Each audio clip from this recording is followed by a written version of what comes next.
Question number 2, अनुपातों A1/A2, B1/B2 और C1/C2 की तुलना कर ज्ञात कीजिए कि निम्न समीकरण युग्म द्वारा निरूपित रेखाएं एक बिंदु पर प्रतिच्छेद करती है या समांतर है या अथवा संपाती। इन समीकरणों से ये पता करना है कि इनसे बनने वाली रेखाएं एक दूसरे को प्रतिच्छेदित करेगी या समांतर होगी या संपाती होगी। तो सबसे पहले हमें यह समझना जरूरी है कि ये रेखाएं प्रतिच्छेदित कब करती है, समांतर कब होगी और संपाती कब होगी। तो देखो इसको समझते हैं। सबसे पहले देखो अपने पास दो समीकरण होगी और x के गुणांक हम a1, y के गुणांक को b1 और अचर पद को c1, और दूसरे समीकरण में x के गुणांक को a2, y के गुणांक को b2 और इसमें अचर पद को हम c2 कहेंगे।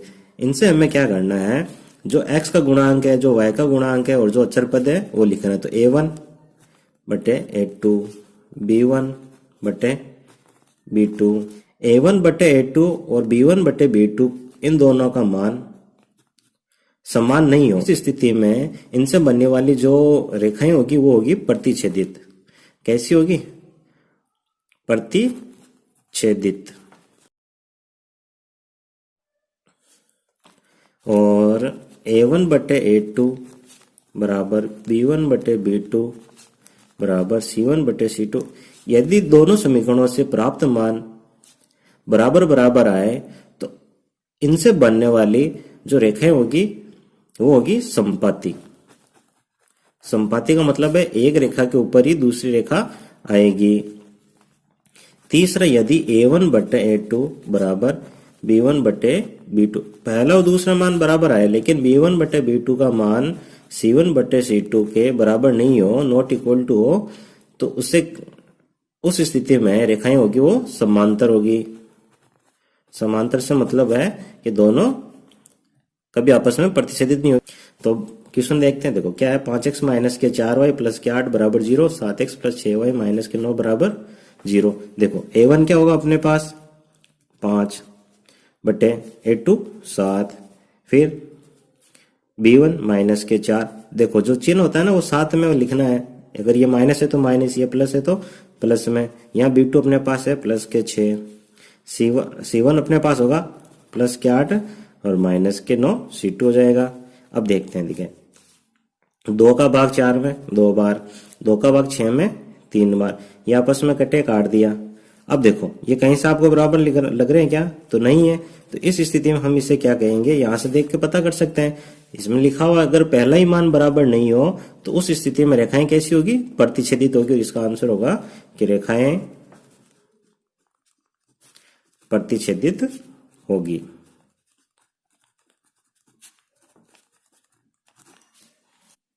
देखो दूसरा क्वेश्चन क्या है, 9x प्लस 3y प्लस 12 बराबर 0, 18x प्लस 6y प्लस 24 बराबर 0।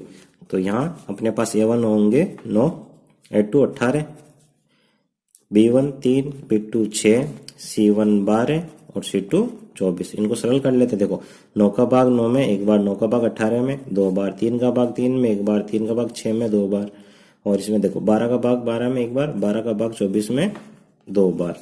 तो 1/2, 1/2, 1/2। देखो इसमें अपने पास तीनों मान ही बराबर बराबर एक दूसरे के। तो इस स्थिति में इनसे बनने वाली जो रेखाएं होगी वो क्या होगी? संपाती होगी।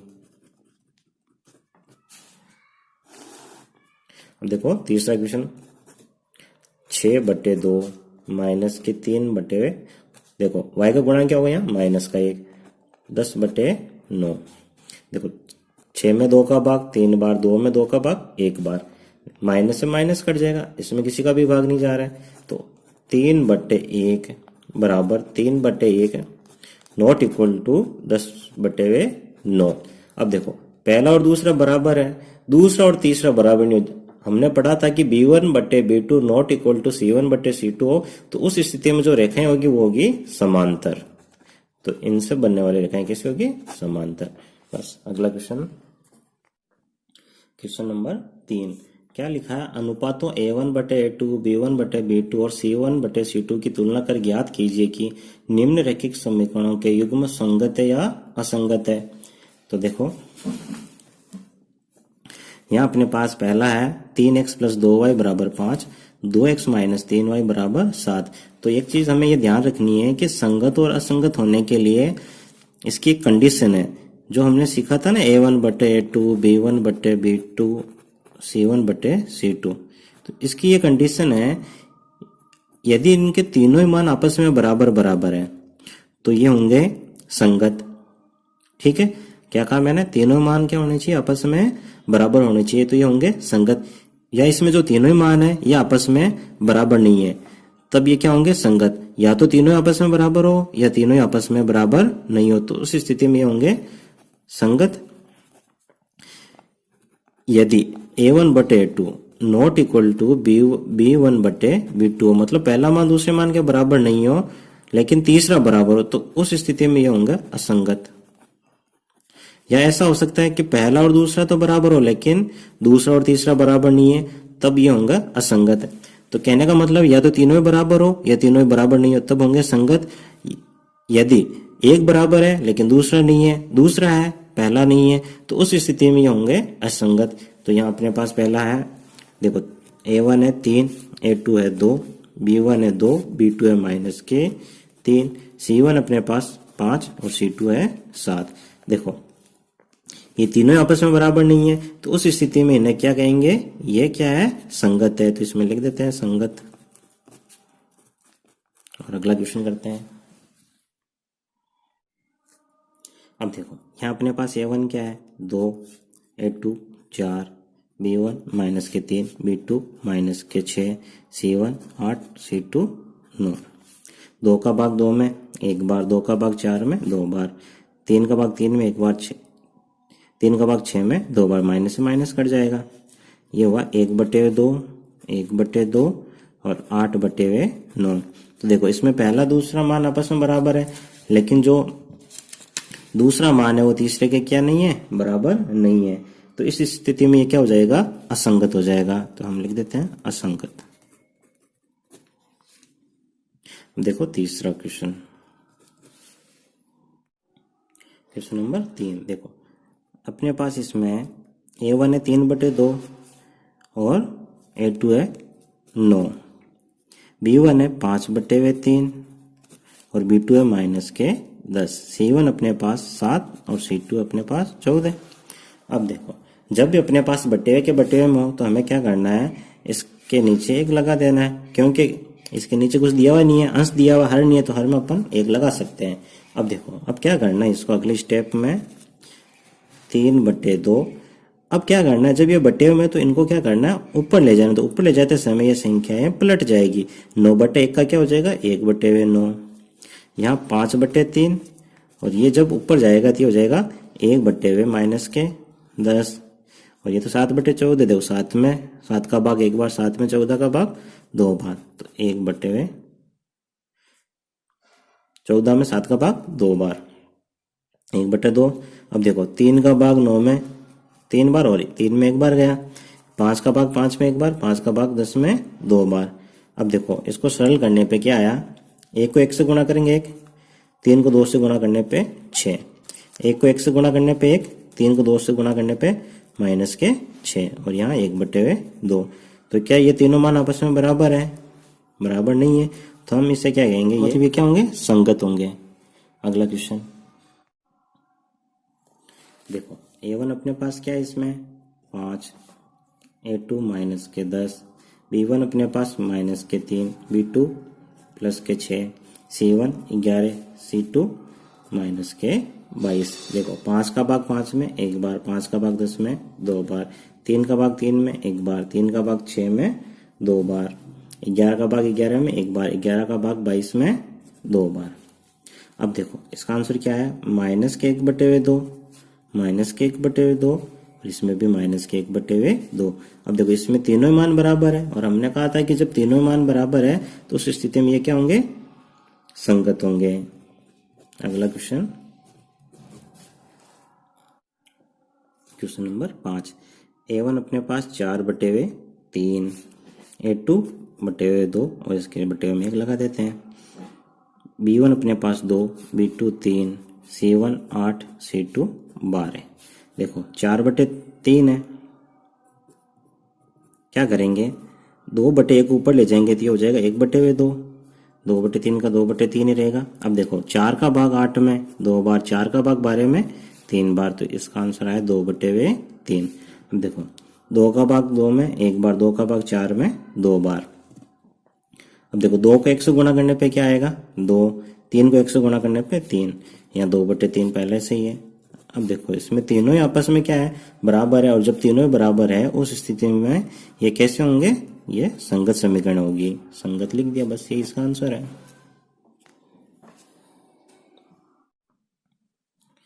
क्वेश्चन नंबर 4, निम्न रैखिक समीकरणों के युग्मों में से कौन सी युग्म संगत है, कौन सा असंगत है, यदि संगत है तो ग्राफीय विधि से हल ज्ञात कीजिए। देखो पहला क्वेश्चन है x + y = 5, 2x + 2y = 10। देखो सबसे पहले हमें क्या करना है, x + y अचर पद को अंदर ले आते हैं। इसमें एक हमें ध्यान रखना है, या तो दोनों पद जो बाहर होने चाहिए या सभी अंदर होने चाहिए। तो हम क्या करेंगे, सभी को अंदर की तरफ ही लिखेंगे और बराबर में बस 0 रखेंगे।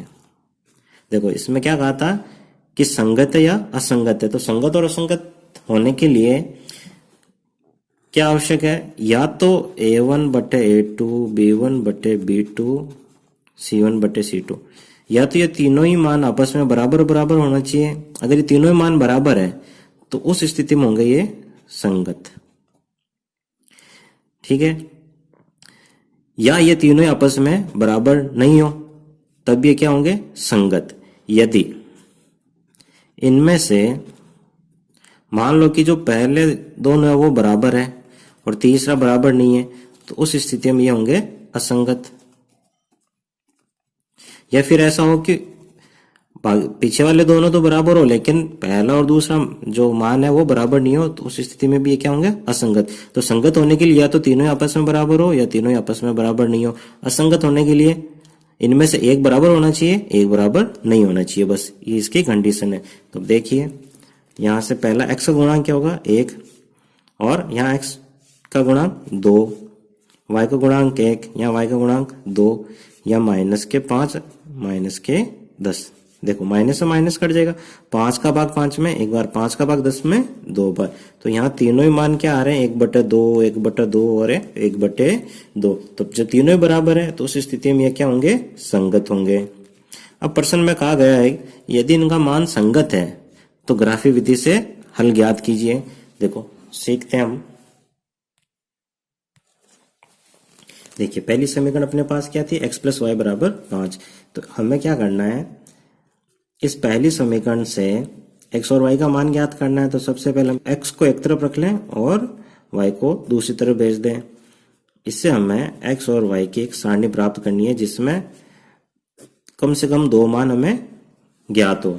तो देखो y की जगह हम क्या रख दें, y की जगह हम यदि रख दें 2, तो y की जगह जब 2 रख रहे हैं तो 5 में से 2 गए, पीछे कितने बचेंगे, 3 बचेंगे।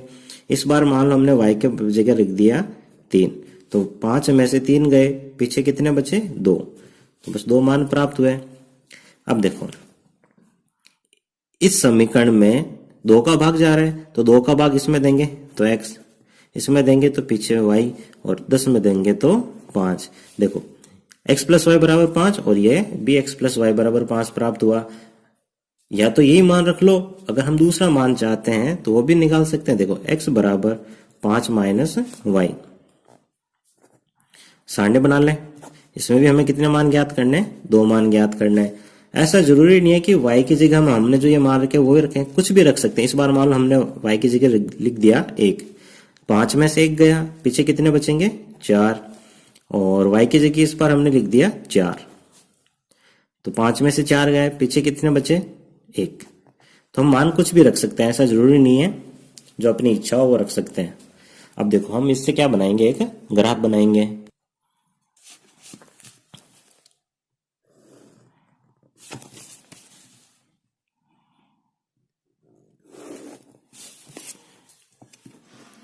x अक्ष, x डैश अक्ष, y अक्ष, y डैश अक्ष। देखो इसमें पैमाना लिखना पड़ेगा, तो पैमाना हम क्या करेंगे, 1 खंड बराबर 1 सेमी लेंगे, अब देखो शुरू करते हैं। 0 1 2 3 4, 1 2 3 4, 1 2 3 4। वैसे हमने क्वेश्चन नंबर 1 में ये सीख लिया था कि सारणी ये ग्राफ किस प्रकार बनाया जाता है। अब देखो पहली सारणी में x का मान क्या है 3 और y का मान 2, तो x का मान 3 और y का मान 2, तो ये इस बिंदु पे मिलेंगे। तो पहला बिंदु ये प्राप्त हुआ। फिर x का मान 2 और y का मान 3, तो y 2 और x 2 और y 3, तो ये मान यहाँ प्राप्त हुआ।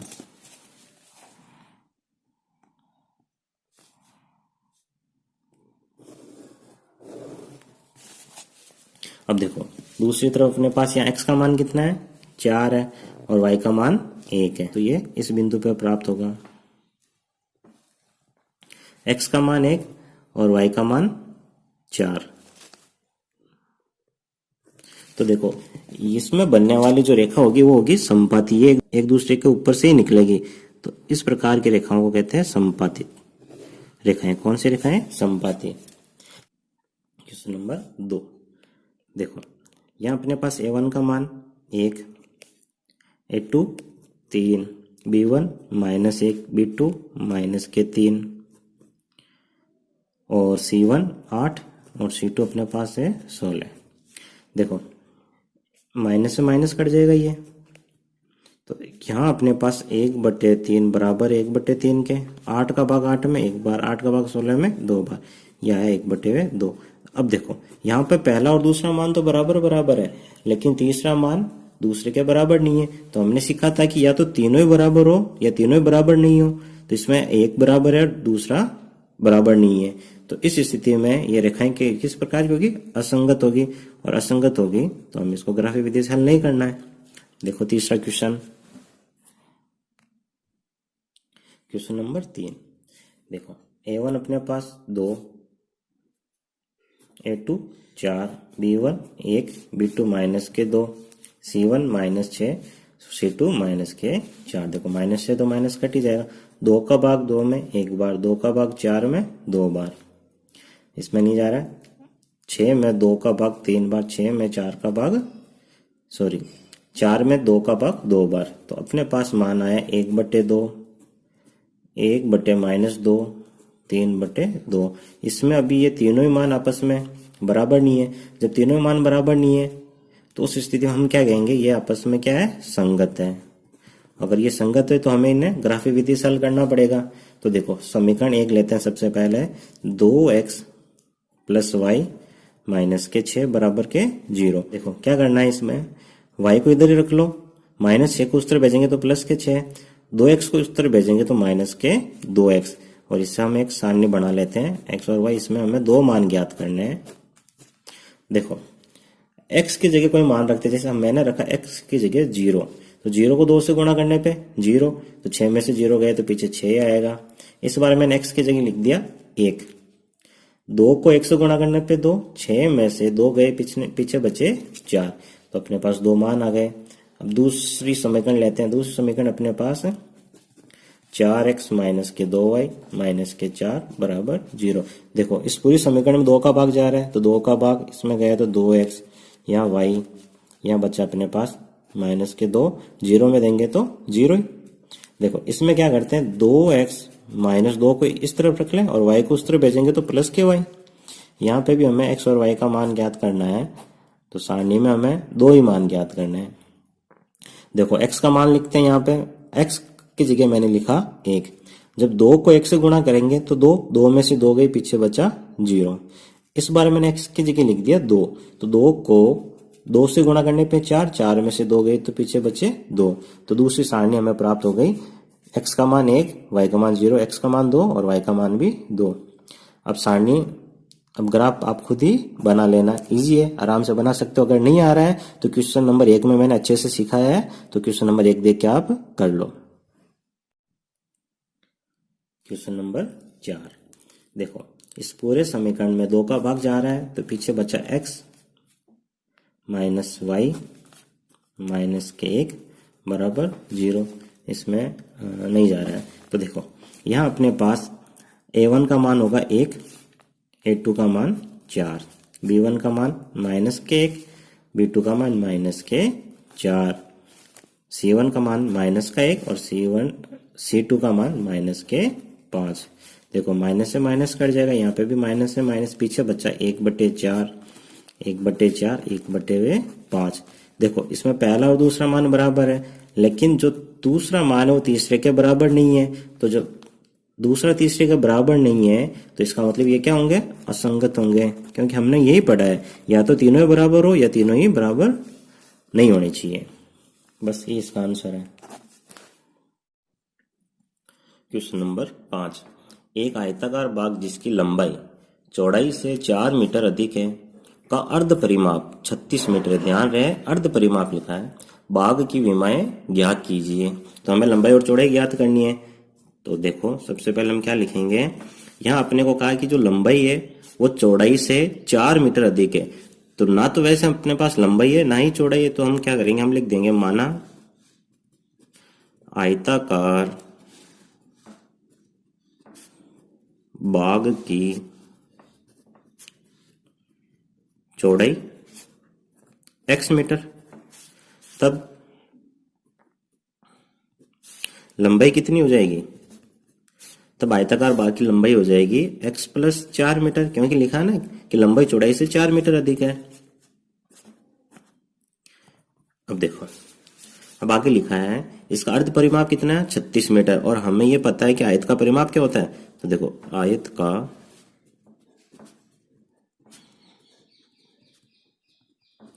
परिमाप होता है 2 कोष्टक लंबाई प्लस चौड़ाई, और यहां अपने को कहा है इसका अर्ध परिमाप। तो अर्ध परिमाप करने के लिए हमें क्या करना है, इसमें 2 का भाग देना है। तो अर्ध परिमाप देखो दिया है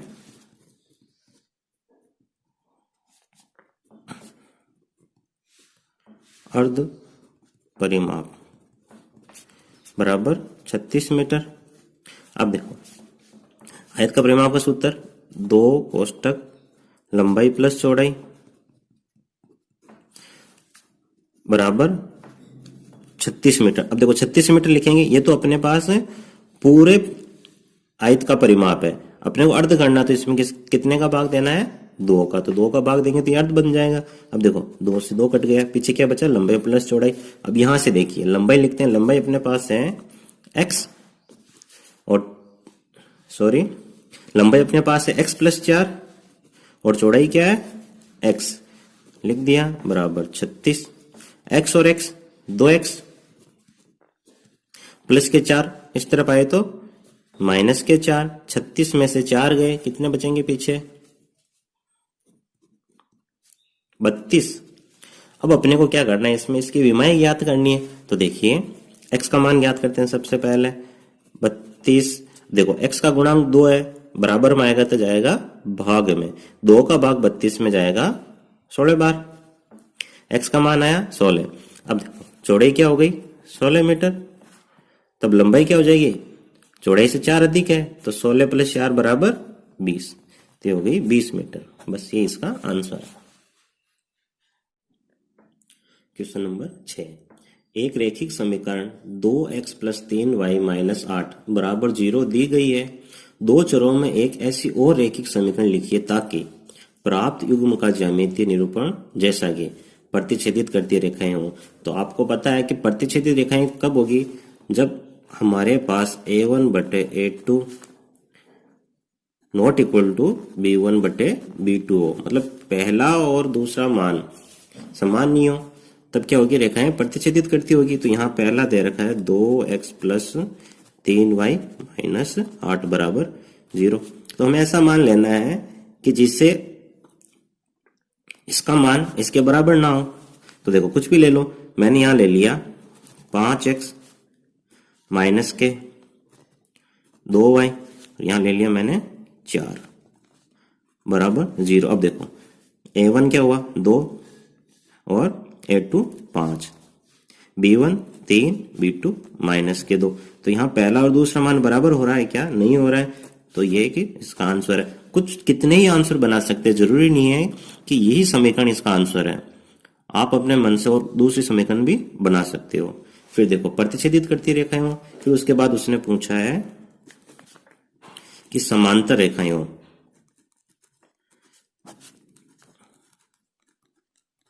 देखो समांतर के लिए क्या कंडीशन थी, समांतर के लिए कंडीशन थी कि A1 बटे A2 बराबर B1 बटे B2 not equal to C1 बटे C2। इसमें पहला और दूसरा मान समान होना चाहिए, तीसरा मान समान नहीं होना चाहिए। तो देखिए 2x प्लस 3y माइनस के 8 बराबर 0, ये हमें क्वेश्चन में दे रखी है। अब हमें क्या करना है, इसको और इसको बराबर करना है और बाकी को अलग। तो देखो क्या लिखे हम, मैंने यहां लिख दिया 4x प्लस के 6y। अब इसको अलग करना है यहाँ पे, तो यहां मैंने लिख दिया प्लस के 5 बराबर 0। अब देखो 2 बटे 4 3 बटे 6 माइनस के 8 बटे 5। देखो 2 में 2 का भाग एक बार, 2 में 4, 4 में 2 का भाग 2 बार, 3 में 3 का भाग एक बार, 3 का भाग 6 में 2 बार। तो देखो पहला और दूसरा मान बराबर आ रहा है, लेकिन अब तीसरा मान देखो बराबर नहीं है। तो इस कंडीशन में ये क्या हो जाएंगे, ये हो जाएगी रेखाएं अपने पास समांतर। फिर उसने जो तीसरी कंडीशन दी है वो अपने को दे रखी है संपाती की, कि सभी रेखाएं किस प्रकार प्राप्त हो, संपाती,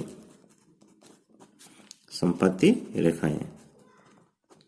तो कंडीशन क्या होगी, इसमें अपने पास सभी मान कैसे होने चाहिए, A1 बट्टे A2 बराबर B1 बट्टे B2 बराबर C1 बट्टे C2। इसमें अपने पास सभी मान होने चाहिए, वो समान होने चाहिए। प्रश्न में दे रखा है 2x 3y माइनस के 8 बराबर 0। देखो यहाँ अपन ऐसा करें, ऊपर वाली जो समीकरण लिया वो इसका आंसर हो सकता है। तो मैंने ले लिया 4x प्लस 6y और माइनस के 16 बराबर 0। देखो 2 बटे 4 3 बटे 6 माइनस के 8 बटे माइनस के 16। देखो 2 का भाग 2 में एक बार, 2 का भाग 4 में 2 बार, तो इसका मान आया 1 बटे 2। 3 का भाग 3 में एक बार, 3 का भाग 6 में 2 बार, तो 1 बटे 2। माइनस से माइनस कट जाएगा। 8 का भाग 8 में एक बार, 8 का भाग 16 में 2 बार, तो 1 बटे 2। तो तीनों ही बराबर आई। इस कंडीशन में रेखाएं कैसी होगी, संपाती, और ये इसका आंसर है। Question number 7। देखो क्वेश्चन नंबर 7 आपके ये इंपॉर्टेंट क्वेश्चन है, ऐसे क्वेश्चन एग्जाम में पूछे जाते हैं। क्या लिखा है क्वेश्चन, समीकरणों x माइनस वाई प्लस 1 बराबर 0 और 3x प्लस 2y माइनस 12 बराबर 0 का ग्राफ खींचिए। x अक्ष और इन रेखाओं से बने त्रिभुज के शीर्षों के निर्देशांक ज्ञात कीजिए और त्रिभुजाकार पटल को छायांकित कीजिए। पहली समीकरण लेनी है 1 number, x minus y plus 1 बराबर 0। इससे हमें क्या करना है, x और y के निर्देशांक ज्ञात करना है। दो निर्देशांक हमें ज्ञात करने, x के भी 2 और y के भी 2। तो देखिए x को इसी तरफ रख ले, माइनस का y उधर गया तो प्लस का y, प्लस का 1 इधर आया तो माइनस का 1। अब देखो क्या करते हैं, यहाँ एक y की जगह कुछ मान रखते हैं। जैसे अगर मैंने रख दिया y की जगह मैं रख रहा हूँ 1, तो 1 में से 1 गया, क्या बचेगा 0, तो x का मान 0 प्राप्त हुआ। y का मान मैंने रख दिया 2, तो 2 में से 1 गया तो 1, ये मान प्राप्त हुआ। अब हम लेंगे समीकरण नंबर 2। दूसरी समीकरण अपने पास क्या है, 3x प्लस 2y माइनस 12 बराबर 0। देखो इसमें भी हमें दो निर्देशांक ज्ञात करने x और y के। 3x माइनस के 12 उधर गए तो प्लस के 12, प्लस के 2y इधर आए तो माइनस के 2y, और यहाँ x के साथ 3 गुणांक में है और कोई संख्या गुणा में है और बराबर में भेजी जाती है तो वो जाती है भाग में, तो यही भाग में। देखो y की जगह कुछ मान रखते हैं जिसे x का मान प्राप्त होगा, तो y बराबर अगर हम रखें 0, तो 2 को जब 0 से गुणा किया जाएगा तो ये हो गया पद 0, पीछे बचे 12, 12 में 3 का भाग 4 बार। इस बार मैं यहां रख दूं y का मान 3, तो 3 को 2 से गुणा करने पे 6, 12 में से 6 गए, पीछे बचे 6, तो 6 में 3 का भाग, देखो क्या किया मैंने, 12 माइनस 2 y की जगह मैं रख रहा हूं 3/3। तो 3 को 2 से गुणा करेंगे तो क्या प्राप्त होगा 6, और 12 में से 6 गए तो पीछे बचे 6, और 6 में 3 का भाग 2 बार, तो x का मान क्या प्राप्त हुआ 2। तो 2 सारणियां प्राप्त हो चुकी है। अब इनसे अपने को क्या करना है कि प्रश्न में कहा है, प्रश्न में इसने कहा है कि x अक्ष और इन रेखाओं से बने त्रिभुज, जब हम इन निर्देशांकों को इसमें रख के निरूपित करेंगे तो इनसे एक त्रिभुज बनेगा। देखो कैसे,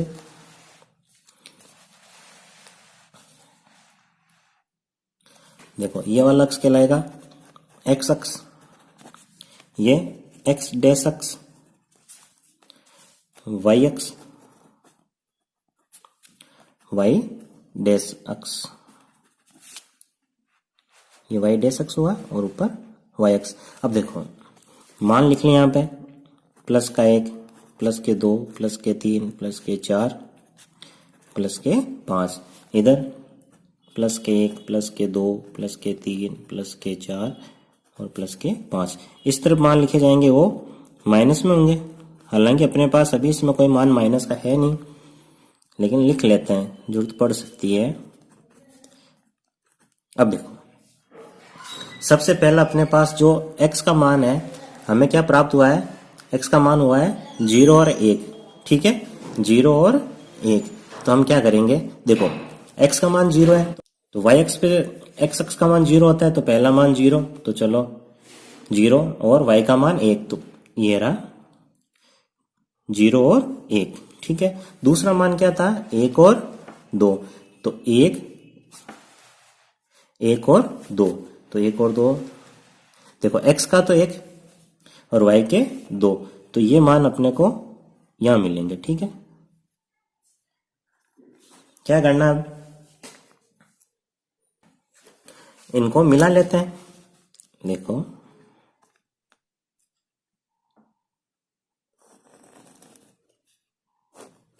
अब देखो आगे, अब दूसरी सारणी में ये थोड़ा सा ध्यान रखना है, बराबर लेना है इसको। यहाँ x का मान अपने पास क्या है 4 और y का मान 0, तो x का मान 4 कहाँ है, ये x का मान 4 और y का मान 0, तो y का मान इसी पे 0 होगा। देखो x अक्ष पे हमेशा y का मान 0 होता है और y अक्ष पे x का 0 होता है, तो 0 और 4 यहाँ प्राप्त, 4 और 0 हमें यहाँ प्राप्त हुआ। अगला मान इसमें क्या है, निर्देशांक क्या है 2 और 3, तो देखो x के 2 और y के 3, तो x के 2, ये x के 2 और y के 3, तो y के 3 ये मिलेंगे हमें इस बिंदु पे, तो 2 और 3, तो ये एक बिंदु यहाँ प्राप्त हुआ और एक बिंदु हमें यहाँ प्राप्त, इन दोनों को मिला देते हैं। तो देखो जैसा कि प्रश्न में कहा गया है कि एक त्रिभुज बनेगा, तो एक त्रिभुज बन रहा है यहाँ पे, और इसको क्या करना हमें छायांकित करना है, तो ये छायांकित कर देते हैं इसे। अब इसने कहा है कि जो निर्देशांक हमें प्राप्त होंगे वो हमें लिखना है। तो देखो पहला निर्देशांक क्या हो जाएगा -1 0, दूसरा निर्देशांक होगा हमें 4 0, और तीसरा निर्देशांक क्या प्राप्त हुआ 2 और 3। बस इसका यही आंसर है। ध्यान रखना ये क्वेश्चन इंपॉर्टेंट क्वेश्चन है, ये नहीं आएगा तो इसके जैसा कोई दूसरा क्वेश्चन आ सकता है।